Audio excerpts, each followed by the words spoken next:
Bonjour et bienvenue dans cette nouvelle vidéo. Ici, c'est le docteur Idriss Safa. Si tu es nouveau sur cette chaîne, bien sûr, je t'invite à liker, à t'abonner, surtout à partager la vidéo au maximum possible imaginable afin de pouvoir faire grandir la communauté et de pouvoir, bien sûr, faire de vous des traders d'élite. Et je t'invite, bien sûr, à cliquer sur la cloche de notification pour ne rien rater. Alors, dans cette nouvelle vidéo, on va voir ce que c'est qu'un breakout et quelle approche de breakout tu pourrais commencer à utiliser sur le marché du Forex ou alors des crypto-monnaies. Donc, sans plus tarder, intro.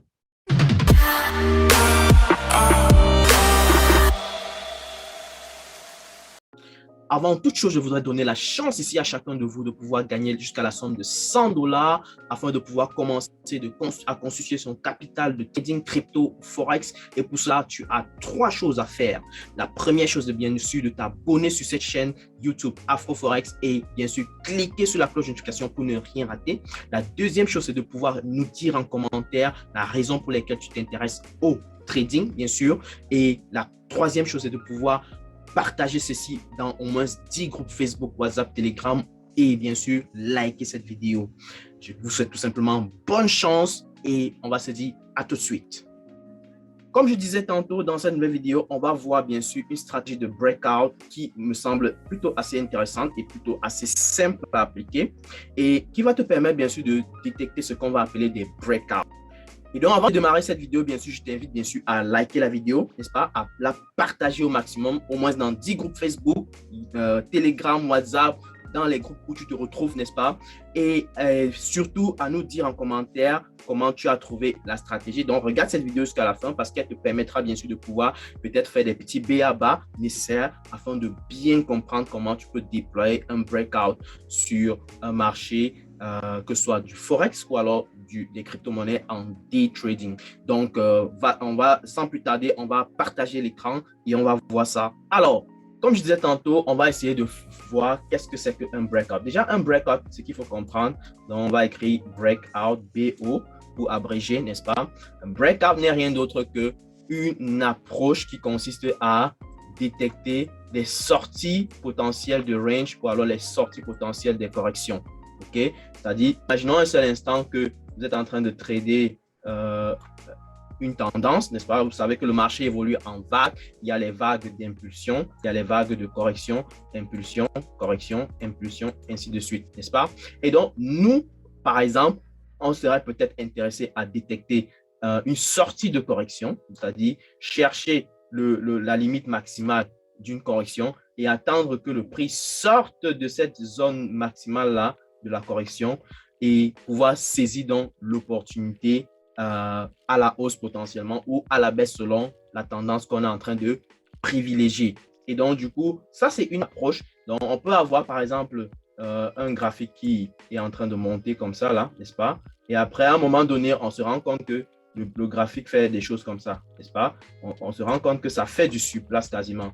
Donc, on voit que ça range, ça fait un range comme ça, là, surplace. Et donc, notre rôle, c'est de pouvoir, imaginons un seul instant, de trader le breakout. Donc, quand on va dire trader le breakout, c'est de dire, par exemple, si le prix sort de cette zone de range, n'est-ce pas, brutalement, alors on pourra saisir l'opportunité. Mais la question, c'est de savoir comment est-ce qu'on va pouvoir détecter ces breakouts de manière plus ou moins simple. Donc, je vais vous donner deux indicateurs ici qui vont vous permettre, bien sûr, de pouvoir qui va vous permettre de détecter potentiellement les breakouts et de pouvoir, bien sûr, saisir les opportunités qui pourront potentiellement vous être présentées. Donc, les deux indicateurs qu'on va devoir utiliser ici, c'est un, les moyennes mobiles, n'est-ce pas?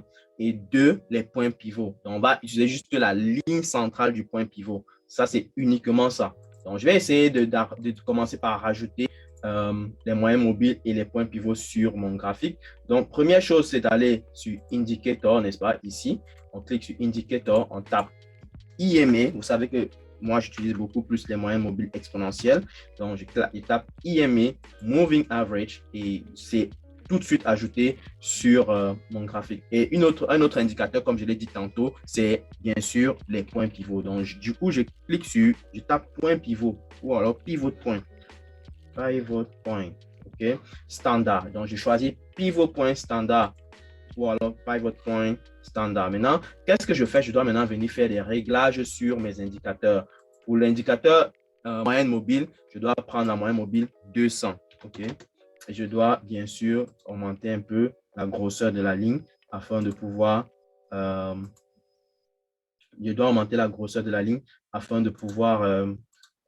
avoir quand même quelque chose d'assez visible, n'est-ce pas? Donc, c'est extrêmement important pour moi. Donc, j'ai essayé d'augmenter. Je vais essayer de voir si je peux davantage augmenter. All right, n'est-ce pas? Et maintenant, je dois aussi faire la configuration de mon point pivot. Comme je l'ai dit tantôt, j'ai besoin juste du point pivot central. Donc, je vais devoir éliminer les autres points superflus là. Et je vais laisser juste le point pivot. Donc, pour ceux qui n'ont pas encore regardé ma vidéo sur le point pivot, vous allez la voir certainement quelque part dans le coin, n'est-ce pas? Et prenez le soin, bien sûr, ou alors sur la ligne, le petit i en haut à droite là, vous cliquez dessus et vous pourrez regarder la vidéo sur les points pivots. D'accord?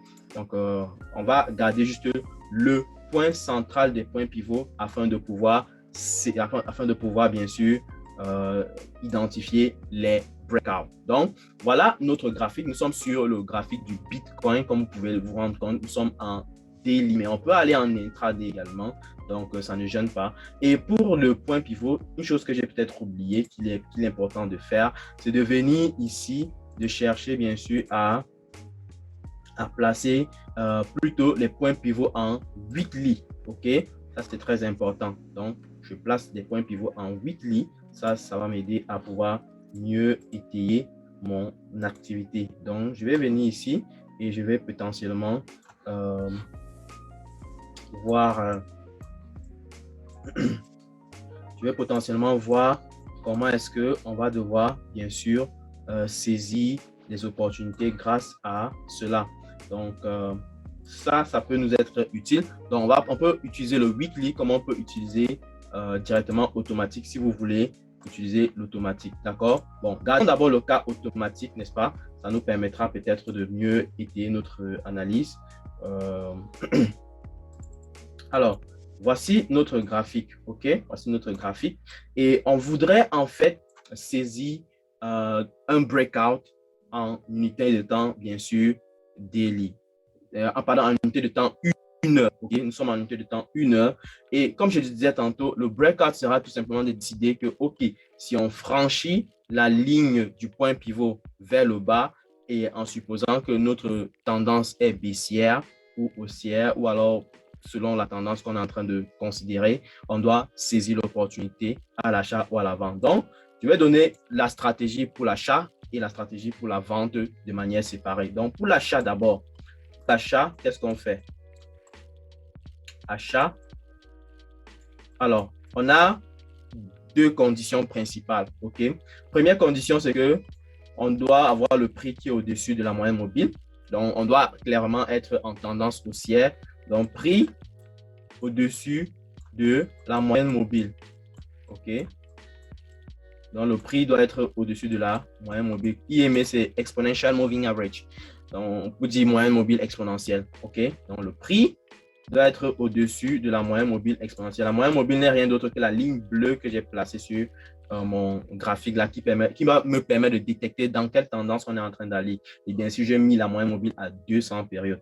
Deuxième chose, c'est maintenant, c'est de voir le prix sortir vers la hausse du point pivot.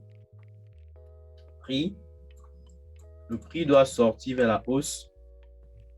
Sortir vers la hausse du point pivot. Donc, PP, c'est pour point pivot. D'accord? Donc, ça, c'est les deux conditions les plus simples que j'ai mis en place pour qu'un débutant puisse comprendre un peu de quoi il s'agit et comment s'y prendre le plus simplement possible, le plus facilement possible. Et bien sûr, pour la vente, ce sera le contraire. OK? Pour la vente,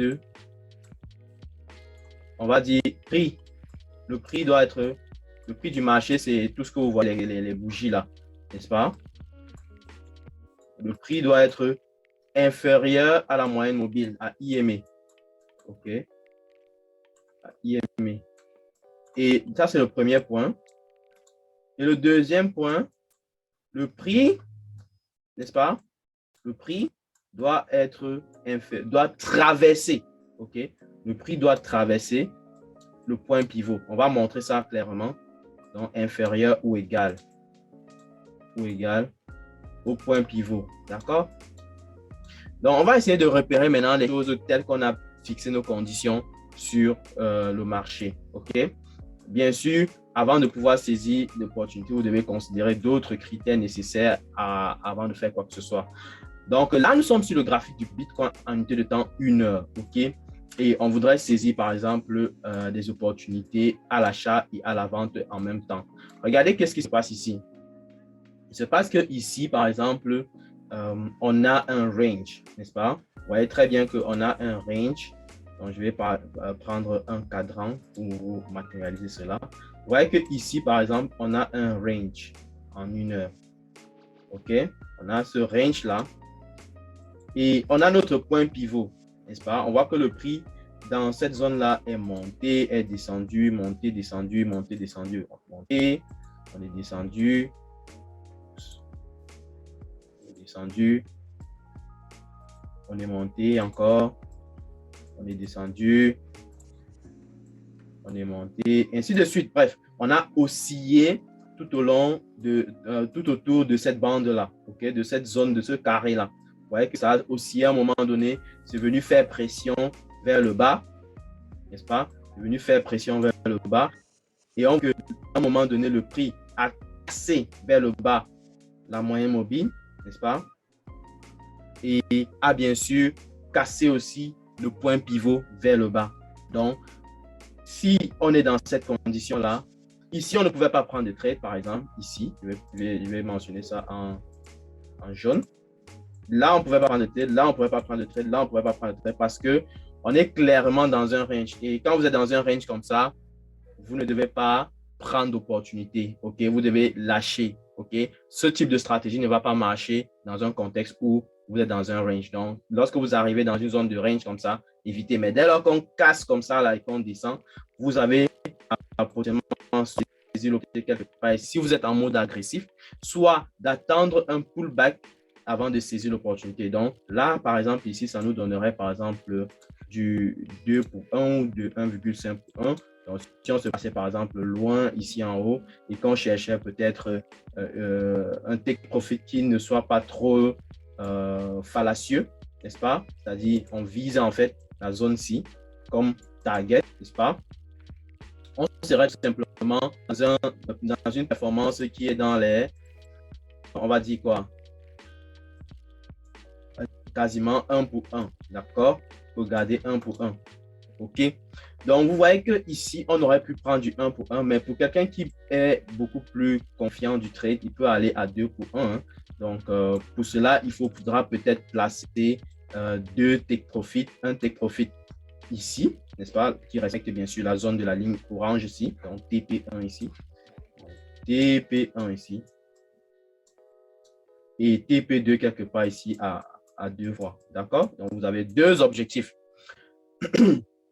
On peut voir d'autres opportunités comme ça, là, où on voit clairement qu'on est sur une tendance baissière, et on a le prix qui vient casser vers le bas. Donc, lorsqu'on est sur une tendance baissière comme ça, il faut bien entendu privilégier les opportunités à la baisse. Il ne faut pas faire l'erreur d'aller chercher les opportunités à la hausse. Ce serait de se tirer une balle dans le pied, d'accord? Donc, on attend qu'il y a une cassure comme ça, là, n'est-ce pas, vers le bas. Donc, on a la cassure ici, vers le bas. Cassure. Et on voit bien que, bon, on a continué pour aller vers le bas. On a corrigé légèrement avant de revenir. Donc, vous voyez qu'ici, on aurait pris cette opportunité potentiellement. Supposons qu'on avait pris l'opportunité ici. On serait placé, par exemple, en stop loss ici. Et notre take profit serait venu respecter peut-être ce niveau où on a commencé à faire des résistances. Donc, vous voyez qu'on serait quand même assez profitable pour un risk-reward de 1,5 pour 1. OK? Donc, ce serait plutôt assez intéressant. On continue, par exemple, on va chercher à voir si on peut avoir d'autres opportunités. Ici, par exemple, on va vers le bas avec la moyenne mobile. On continue avec la tendance baissière ici. Et on voit bien que le prix vient casser dans cette zone-ci. Dès qu'on a cassé, on a fait un pullback. Donc, vous voyez qu'on casse et on fait le pullback. Et ça, c'est une très belle opportunité à ne pas rater. Donc, ça nous donne clairement une opportunité. Donc, du coup, on entre sur le marché quelque part ici, n'est-ce pas? On entre sur le marché, on peut se positionner quelque part là comme un stop loss. Et bien sûr, venir encore respecter cette zone récente-ci comme une target. Bon, ici, là, clairement, on pourrait placer comme ça, là, pour ne pas trop être ambitieux, n'est-ce pas? Et là, on aurait bien sûr eu du 2 pour quasiment. OK? Donc, on va encore regarder si on a des opportunités à la baisse. Bon, sachant que le Bitcoin a chuté drastiquement ces jours-ci, on a beaucoup plus d'opportunités à la baisse que des opportunités à la hausse. Ici, on aurait eu une opportunité, n'est-ce pas? Ici, on aurait peut-être eu une opportunité, mais on aurait raté à la hausse, n'est-ce pas? Ici, je parle bien de cette zone-ci. Là, dans cette zone-ci, on aurait peut-être eu une opportunité, mais on aurait peut-être raté l'opportunité, on aurait perdu l'opportunité parce que vous voyez qu'il y a quand même la cassure vers le haut là. On fait une tentative de pullback, mais finalement, on retourne à l'intérieur vers le bas. Donc, on aurait peut-être perdu l'opportunité ici. D'accord? Par contre, ici, par exemple, on aurait eu une opportunité à la baisse encore qui serait plutôt assez intéressante. Mais ça, il fallait entrer en mode agressif encore. C'est-à-dire, vous ne devez pas attendre peut-être le pullback pour pouvoir sauter dans le coup. Mais encore une fois, si vous êtes débutant, de préférence, il faut attendre le pullback pour ne pas trop vous faire avoir. OK? Mais si vous êtes confiant de votre trade, vous pouvez aller en mode agressif, ça ne gêne pas, mais soyez aussi assez prudent sur les targets. Donc, ne soyez pas trop ambitieux parce que nous sommes en day trading ici et donc il ne faut pas avoir des targets fallacieux ou alors des targets trop ambitieux. OK? Donc, on va avoir quelques faux signaux ici, n'est-ce pas? Vous voyez qu'on fait tentative de cassure, on revient. On n'a pas assez d'informations. Mais bien sûr, à côté de tout ce qu'on donne comme information ici, il faut bien sûr considérer aussi le price action que je ne vais pas revenir sur je vais pas venir sur ce sujet pour cette séance-ci. On pourra faire une vidéo beaucoup plus spécialisée sur le price action pour les prochaines fois. OK? Donc, vous voyez que ici, bon, pour le cas actuellement, pour le mois de janvier-février, on n'a pas beaucoup d'opportunités à l'achat. C'est tout à fait normal parce que la grosse tendance principale, c'est la tendance baissière actuellement avec Bitcoin. Donc, on va essayer de voir si on a des opportunités à l'achat. Bon, si on prolonge peut-être notre pivot, n'est-ce pas, on va peut-être avoir un peu plus. On va peut-être mettre 60 ici. Voilà. Voilà. Quand on met 60, on a un peu plus de pivot et on pourrait peut-être avoir des opportunités à l'achat. Voyons voir. Donc, nous voyons que ici, par exemple, je vais placer une ligne ici pour prolonger la ligne du pivot ici. Donc, vous voyez que ici, on est remonté, n'est-ce pas? On a fait une correction. On est venu tester. Donc, vous voyez la remontée ici. Hop, et on a fait la correction, on est venu tester ici cette ligne pivot et on est reparti. Donc, ça, c'est clairement une correction juste sur le pivot. Et ça peut nous donner l'opportunité d'entrer et peut-être saisir toute la remontée qui a suivi. Et là, pour cela, il faudra bien sûr être prudent et ne pas avoir des targets ou alors des take profit ambitieux. Donc, lorsque vous placez par exemple sur le trade ici à l'achat, n'est-ce pas? Vous pouvez, par exemple, placer votre stop loss quelque part là, n'est-ce pas? Et votre take profit, vous ne devez pas aller trop loin. Vous devez aller à maxi 1,5. En général, 1,5 ou 1, c'est largement suffisant pour se faire un bon revenu sur les marchés. On continue. Alors, ici, on a une opportunité à l'achat également. Donc, vous voyez que dès qu'on casse ici, dès qu'on casse le prix ici, on fait un léger pullback, n'est-ce pas? Et hop, on est parti à la hausse. Donc, voilà, on place ici, là. Et donc, du coup, on a notre opportunité en 2 pour 1 même à la limite parce que s'il fallait respecter, par exemple, les targets d'ici, on serait potentiellement allé plus haut et donc on aurait eu du 2,5 pour 2, donc 250% environ, qui est plutôt assez intéressant. Donc, si on prolonge par exemple le pivot ici, bon, déjà on a une opportunité à l'achat encore. Donc, je vais essayer d'agrandir pour que vous voyez. Voilà, voilà. Donc, on a la cassure ici. On a la cassure ici. On a le pullback. Et on est reparti à la hausse. Donc, vous voyez qu'ici, on a également une opportunité qui est plutôt assez intéressante. Et bien sûr, faites attention à ce type de stratégie si lorsque nous sommes dans un contexte de range, n'est-ce pas? Parce que lorsqu'on est dans un contexte de range, ça peut aller dans tous les sens et c'est vraiment pas très désirable parce que on va vraiment avoir cet effet impulsif après la cassure du point pivot. On va faire des fausses cassures, revenir, faire des fausses cassures et revenir. Et donc, vous allez vous faire sortir du marché à chaque fois qu'il y aura une situation pareille. Donc, c'est un peu comme ici, voilà. C'est un peu comme ici. Ça, c'est un range purement parlant. Vous voyez que déjà, la ligne bleue là est clairement horizontale, donc qui traduit bien sûr le fait que nous sommes dans un contexte de non-tendance, dans un contexte de range. Donc, du coup, la tendance n'est pas clairement prononcée et finalement, il ne faut pas se ménager dans ce contexte-ci. Par contre, lorsqu'on a des cas comme celui-ci où on est clairement avec une moyenne mobile qui monte ou alors encore même ce cas-ci où on a breakout, n'est-ce pas, on est revenu à l'intérieur, mais on est remonté brutalement. On aurait pu soit prendre le trade en agressif ici, soit prendre le trade en agressif ici, soit attendre la correction ici et prendre le trade finalement quelque part ici, là. Et si vous prenez le trade quelque part là, qu'est-ce que vous auriez? Vous auriez tout simplement, en cherchant du 1,5 pour 1, vous serez déjà sorti quelque part ici en haut, donc en quasiment moins d'un jour. Donc, c'est plutôt assez intéressant de suivre ça. Donc, je vous conseille peut-être de tester cette stratégie, n'est-ce pas? Si vous voulez saisir des breakouts avec le Bitcoin, par exemple. Et ça vous permettra peut-être de pouvoir avoir plutôt des performances en day trading. OK? Donc, testez ça sur le Bitcoin potentiellement ou encore sur quelques paires de devises majeures. Donc, vous connaissez ce qu'on appelle paires de devises majeures. Donc, prenez le soin de vous focus uniquement sur ces paires de devises-là pour pouvoir tester la stratégie et bien sûr, nous dire en commentaire comment est-ce que vous avez progressé. Ou alors, si vous avez des questions par rapport à la stratégie, bien sûr, dites-nous en commentaire et on va essayer de revenir dessus, peut-être lors d'un live et on pourra donc échanger de manière plus approfondie sur le sujet. OK? Donc, c'était tout pour la stratégie. J'espère qu'elle t'a plu, n'est-ce pas? J'espère que tu as pu comprendre comment est-ce que tu peux essayer de la déployer déjà sur soit une crypto-monnaie qui t'intéresse, n'est-ce pas?